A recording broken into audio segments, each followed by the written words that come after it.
magpapalit tayo ng battery, so kailangan natin ng susi, ng battery, at na pantanggal. So ang gagawin natin, tatanggalin natin, susungkitin lang muna natin yung susi, at kapag nasungkit na natin, tatanggal na yan, nag-iwalay na yan. Tapos gagamitan na lang natin ng daliri para magbukas.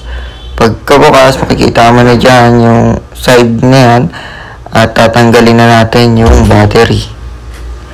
At tapos susungkitin na natin yung battery dun sa pagitan ng dalawang bakal. Dahan-dahan lang dahil baka matamaan natin yung connector na part. Ayan, medyo mahirap nga siya tanggalin.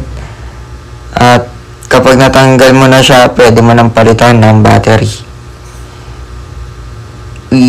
Ayan, tumalsik na nga. At ito yung nabili natin sa Shopee na battery na nagkakalaga ng 30 pesos lang. Kapag nagpagawa ka sa mall, 400 pesos yan, mga kapusa. Ayan, CR2032. Kakabit na nga natin yung battery. Sa kabilang side dapat, mali yung pagkakabit ko dyan. Dapat sa kabilang side, yan. At yan, tapos na. Ibabalik na natin siya, yung takip niya, ibabalik na natin. At pagkabalik nito, linisan lang natin konti dahil medyo malikabok na. Nasa na ba yung toothbrush ko na ginamit kagabi? Joke lang. Yan, brush 3 times a day.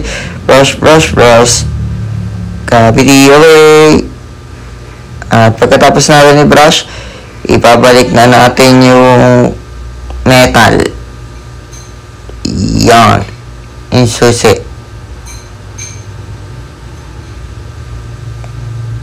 Ayan na nga. Okay na. Subukan natin kung gagana. Okay, yung ilaw, gawa na.